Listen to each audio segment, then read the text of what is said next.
Our friends in blue turned up at the garage I owned in the form of two officers in a patrol car. I watched them surreptitiously from my position under the hoist. It was unusual to see such happy-looking policemen. Their expressions turned more serious as they approached me. They confirmed my identity and said they'd some bad news for me. Something had happened to my wife at our house and she was in hospital, but they couldn't go into details. I tried to leave straight away, but they stopped me, wanting a few answers. "Can you account for your whereabouts for the last 3 hours, sir?" "Yes, officer, I've been here all day. Just ask my two mechanics. Sorry, I did slip off for 10 minutes around 11 a.m. to get us coffees." One of the policemen wandered over to talk to Mike and Pete. The other wrote down details of which coffee shop I'd been to. "Can you show me your car, sir?" he asked. "Sure, my truck is outside." I led him outside to my pride and joy. The thorough bastard scoured the interior, then popped the hood and felt the engine. Stone cold. "Right. That's all, sir. You can go to the hospital now." There was a look of concern on my face while the staffer at the hospital explained the extent of Kate's injuries, the fact she'd received a blood transfusion, and then informed me she was being operated on now. She was expected to be out of it until the next morning. I thought it was very unprofessional for the doctor to be half smiling the whole time he was talking to me. On the way out of the hospital entrance, I was intercepted by the same two policemen who'd been to the garage earlier. They wanted some more answers. We retired to the hospital cafeteria for some much-needed coffee. They wanted to know how my relationship with my wife was. I explained that we'd met and married relatively late in life, 8 years ago. Kate worked a lucrative career as a defense lawyer with a large local firm. She was keen to have children, but had resisted my pressure until now when she was almost 40, as she wanted to establish herself in her job. They asked me why it was she was at home on a weekday. I went on to explain that Kate had quit work a month ago so she could have a break before getting pregnant. A sort of holiday before at least 10 years of domestic service. I then added in summary that I loved my wife, and we were fine and looking forward to a family. They asked me if I knew a John Barton. When I replied no and asked why they'd asked, they became evasive and took their leave. I knew I could rely on my guys to lock up the garage, so I went straight home. A deep sadness began to descend upon me. At the house, a couple of forensic guys and a lone detective were nosing around. The detective introduced himself and explained what he knew. He then asked me the same questions the earlier officers did, plus one new one. "Can you explain why we found a few drops of blood in the downstairs toilet, sir?" "Sorry, no idea, detective. Now, can I ask you something?" "By all means, sir," he replied. "It's pretty obvious you aren't treating this as an accident and also that I am being treated as a suspect. If it was foul play, can you assure me you aren't concentrating on me as a subject, but are also looking for the real perpetrator?" "You can be assured, sir. We have a few lines of inquiry. My colleague is over talking to Mrs. Barton right now." "Who is this John Barton I keep hearing about?" I asked. "I'm sorry, sir. I don't think it is appropriate for me to comment." He and the forensic guys then took off, leaving me seemingly confused. I went upstairs to the master bedroom and looked at the scene of carnage. I would have been really shocked if I was looking at it for the first time. Earlier that day. About 10 a.m. at work, I really started to think about intimacy. Nothing unusual about that. They do say that guys think about intimacy on average 67 times per waking hour. Let me tell you, men who have been virtually cut off by their wives for a month can at least double that. Ever since Kate quit work, our 2 to 3 times a week had dropped to practically zero. Kate was either not in the mood, missing work, and depressed, or too tired. Personally, I thought it was because her life as she knew it was almost over, and she was just plain scared. Being the considerate husband I was, I didn't want to pressure her. She would get out of her funk at her own pace. I knew my life would change after kids, but realized hers would be turned upside down. I continued daydreaming about how our love life had been in the first few years of our marriage. Anywhere, anytime, anyhow. We'd made the effort to keep it fresh and new for as long as our imaginations lasted, then slowly lapsed into the automatic mode two long-term partners often slip into. I snapped out of my torpor. I knew what to do. Bring back the spontaneity. Go home right now and have Kate senseless. Right. Decision made. Time to clean up and get home. I told Mick and Pete I was heading out for a while. Pete asked if I could take the car he'd just finished servicing for a test drive. No worries. Arriving home, I was disappointed to see a car I didn't recognize in the driveway. Bugger, a friend visiting scuppered my plans. I decided to go in anyway. Maybe the friend could be encouraged to leave and my plans could be salvaged. With no suspicions or attempts at stealth, I opened the front door. Immediately my hackles rose and I knew my marriage was over. The obvious sounds of enthusiastic sexual activity were literally booming down the stairs. It was almost a reflex action to take out my phone and start recording the video. Whenever a customer delivered a car to the garage, I always made a quick video log so we couldn't be accused of scratching it. With my heart racing, I sprinted up the steps and with video at the ready looked in the master bedroom door. Yes, it was Kate. And yes, it was some guy I didn't recognize messing her with gusto on our bed. Fighting every instinct I possessed to pounce and kill, I turned away. I can truthfully say it was the hardest thing I have ever done in my life. With legs no longer able to support my weight, I slumped down on the floor just outside the door. Utterly devastated, I was only vaguely aware of the dual sounds of them reaching their peaks just around the corner. I don't know how long I was there, but gradually became aware that all sounds of their adultery had ceased, and there was only talking happening. That was just as bad, and still rankled my soul to its core. I instinctively knew that I must get out of earshot so I could gain the time to process. I was fully aware that all input to the brain goes straight to the emotion center before going to the logic part of the brain for processing. I also instinctively knew that any reaction of mine based on emotion would end up with at least him in the hospital and me in prison. I needed time to think. Quietly, I got up off the floor, tiptoed downstairs, and collapsed onto the couch. I knew that if they came downstairs soon, I wouldn't be capable of controlling my actions, but my legs just wouldn't take me any further. Frankly, I was in emotional crisis. I couldn't have been more overwhelmed if I'd walked in on Mother Teresa being screwed by all 7 of Snow White's dwarves. Away from the sights, smells, and most of the sounds of betrayal, I was freed from emotional distractions. I did what I knew I did best, and came up with a plan. It was blatantly copied from the coalition's invasion of Iraq in the Second Gulf War. Shock and awe. Strike with such speed and ferocity that all reactions were stupefied. Drag him from the room and out of her sight. Beat the hell out of him somewhere it wouldn't bruise too much. The stomach should be just right. Then throw him naked out the back door. Return for her and throw her naked out the front door. That should give them the right impression and leave me with my liberty assured. With no bruising and no witness, hopefully, I would avoid the law. Luckily, I had the perfect shock and awe weapon in my workshop. 2 years ago, I'd been in the Army Reserve, National Guard, where, due to my mechanical skills, I'd been made an infantryman. Yeah, logical, right? After one weekend exercise, I had been detailed to clean out the trucks we had returned to base in. That's where I found an itty-bitty device that was going to come in handy now. The police call them stun grenades. Special forces call them flashbangs. Slightly larger than a normal grenade, they are basically a small canister with a lever and pin mechanism for ignition.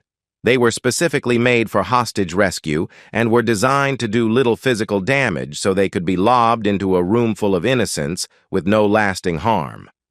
Sure, they would blow a few fingers off if you held one in your hand, but were generally harmless.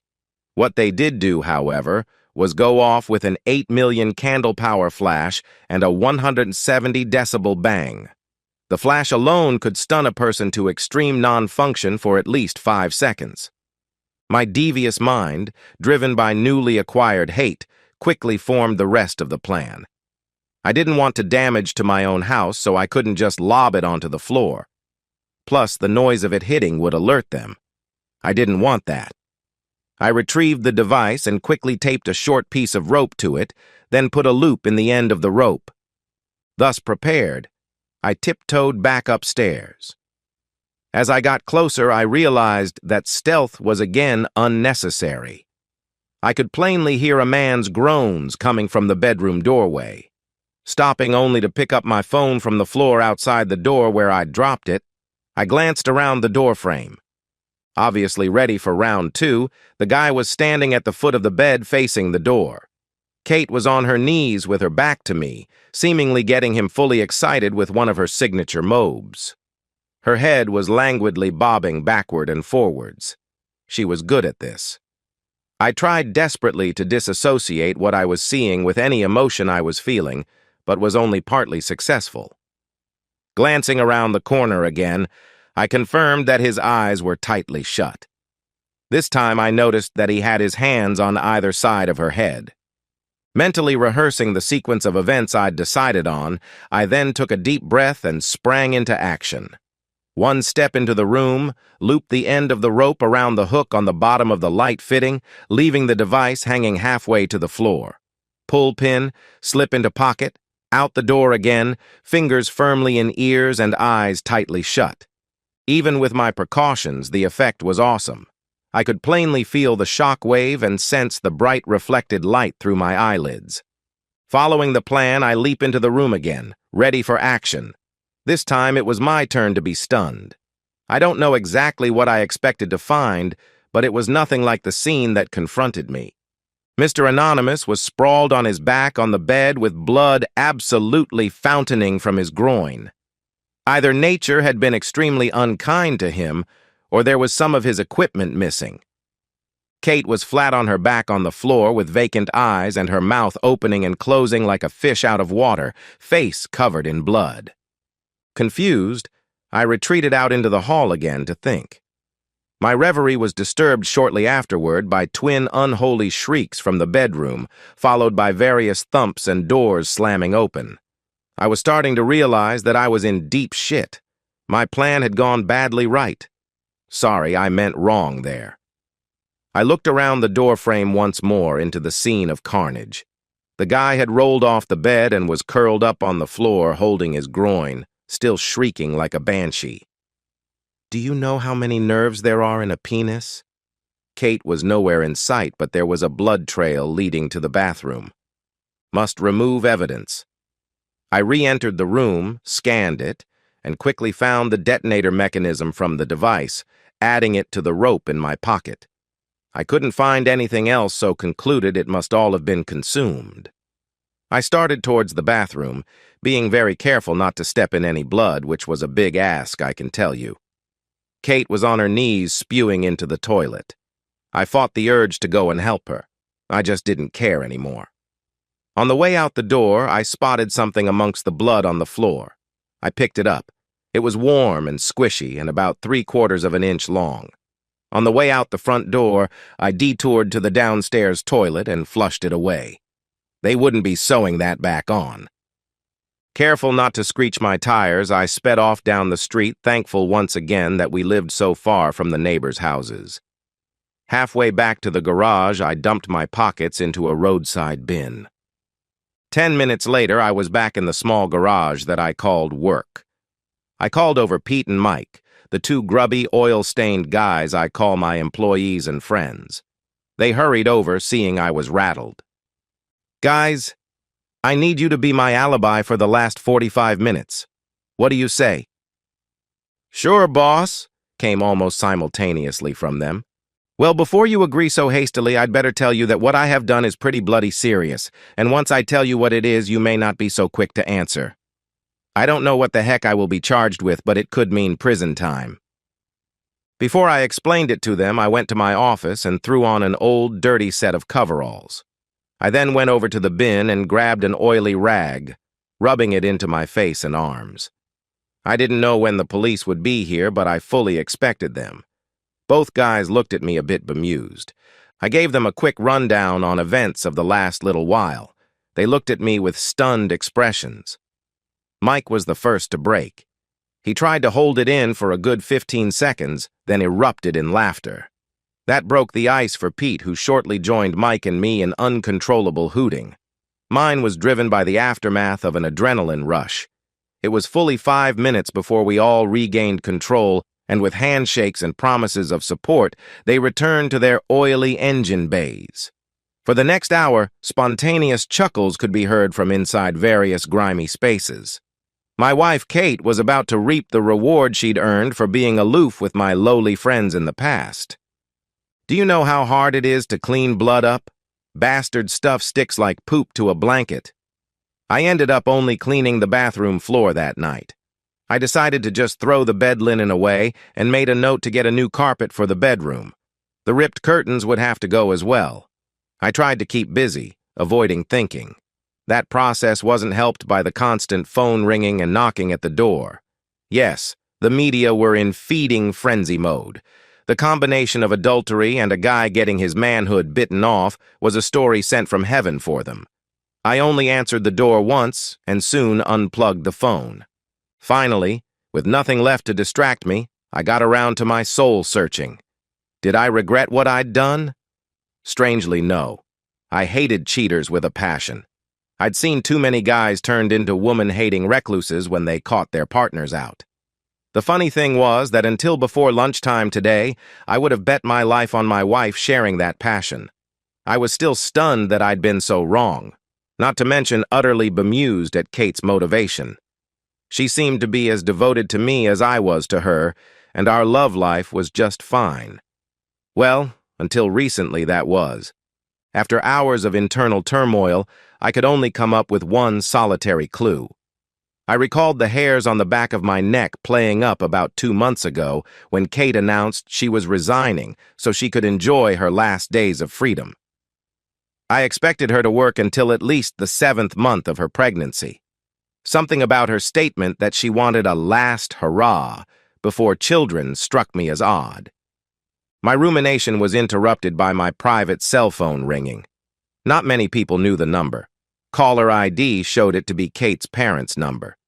They lived in the same state, but about 3 hours' drive away. I'd always got along with them fantastically, so I answered. After way less than the usual pleasantries, her mum cut to the chase. "Dave, what's going on? Do you know why there are a bunch of journalists besieging our house?" Well, they had to find out sometime. I just couldn't bring myself to go into detail. "Mum, did you watch the local news tonight? The top story, maybe?" I asked. "What? The one about some cheating woman biting her lover's toy off?" I'd always loved her mum's colorful language and no-nonsense views on life, but hell, she wasn't making this conversation easy. "Yes, Mum. Look, there's no easy way to say this, so I'll just launch straight in.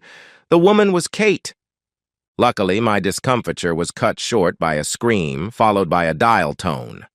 As I pressed the end button on the phone, I noticed an alert on the screen. Memory full. That reminded me that I'd recorded the ending of my marriage a bare 8 hours before. I had vague memories of leaving the phone recording outside the bedroom door. I knew that if I never discovered and believed the reason why Kate had done what she did, I might never trust another woman ever again.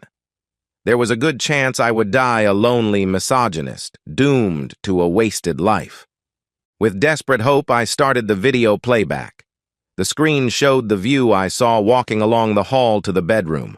I closed my eyes when it peeped through the door. I already knew what it showed. Kate with her head on the pillow, back in the air, being engaged from behind. The pain was just too fresh to relive that scene yet. I opened them in time for when I'd put the phone on the floor. With no visual, just a view of the hall ceiling, I had to imagine Mr. and Mrs. Adulterer lying side by side on the bed. I couldn't make out the audio clearly, so downloaded the file to my computer and ran it through an amplifier.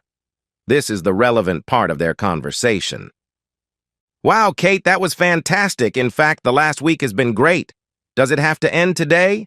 My offer still stands. Just give me the word and I'll divorce Sarah and marry you." "Yeah, like that will work. Great start to a marriage hooking up with a guy that will mess around on his wife and kids. No, I love Dave way too much to hurt him like that. Besides, he is a great husband and will make a good father. After today, I'll be Mrs. Goody-Goody's housewife, at least until the youngest of our kids goes to school. You can't love him that much. It's not him lying here, is it? No, you're wrong. I do love him dearly. The moment I met him, I knew he was my one and only soulmate. I'll never meet another. We are so in tune, sexually, that he can take me places no one else ever has. I feel blessed that I have such a good man to spoil me and nurse me when I get a big belly from his 2 or 3 babies. No, I want nothing more than to die in his arms, surrounded by our grandchildren. Well, that was a fine speech, counselor, but one that begs the obvious question. Why is it that I'm here with you? At least Kate had the humanity to give this some thought. There was a good half a minute of silence. I guess I just miss being single. I didn't get married until I was 31 and was a bit of a wild girl. I miss just going into a bar and getting hit on by a variety of guys. The thrill of leading a guy on and then deciding on impulse if he's going to score or not. Every second weekend lately, Dave has been going deer shooting with his buddies. 3 weekends ago, I decided to go for a trip down memory lane and hit a bar. That led to a one-night stand, which was kinda all right but unsatisfying. Then last Saturday, I happened to go to the bar where you were, and so here we are. Christ, that's cold, Kate, he replied. Just think of it as the last hurrah. Anyway, what are you complaining about, Mr. Big? Come here. I said it had to end today. I didn't say it had to end right now. I turned off the audio. I knew there would be no more intelligent conversation. At least now I knew I was a good lover and husband. The problem wasn't me. The next days were an anticlimax. After 2 days, the reporters demobbed and left my quiet street. I did get a phone call from a hospital administrator passing on a message that Kate would like some of her pajamas. I passed on that one. She could put up with those humiliating hospital-issue gowns. 2 days later, her father rang me. He apologized for his daughter's behavior and hoped I would stay in touch.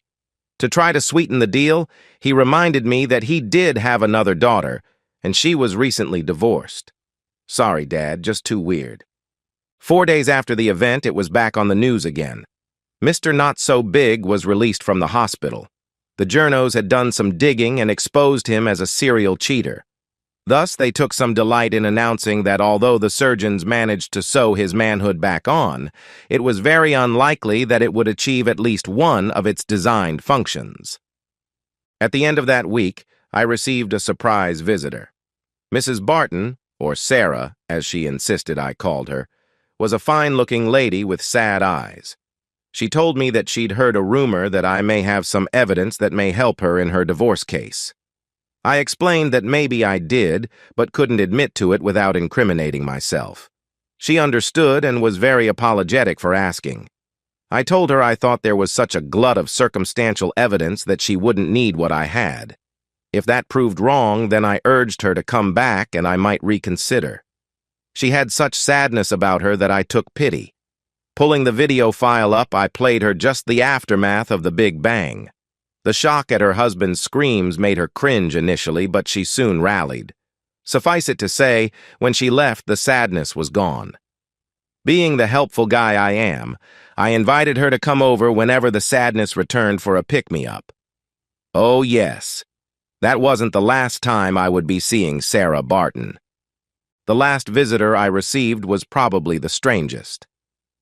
On Saturday, I answered the door to the detective that I'd talked to at the house on the day of the big event. Gone was the suit, just jeans and a shirt. "Hi, son. No, I won't come in. I just wanted to say that with insufficient evidence, I have recommended the case be closed." At my thanks, he turned to walk away, then paused and looked back. "Look, I'll be retiring at the end of the year. If I come back after that, would you tell me how you did it?" I just smiled and bid him a good day. The letter from Kate arrived the following Tuesday. "My dearest Dave, I cannot tell you how ashamed and sorry I am for what I did to you. I fully understand why you haven't been able to bring yourself to visit me, and I forgive you without reservation. I never thought of the full extent of possible repercussions for my actions. I certainly never knew my parents would virtually disown me over the phone. I know that I have forever lost your love, trust, and respect, which hurts me more than I can possibly describe. I understand if you don't ever want to speak to me again, but it may help your recovery if you allow me to explain why I did what I did. Just be assured it was all my fault. It's your choice. You know where I will be for a while.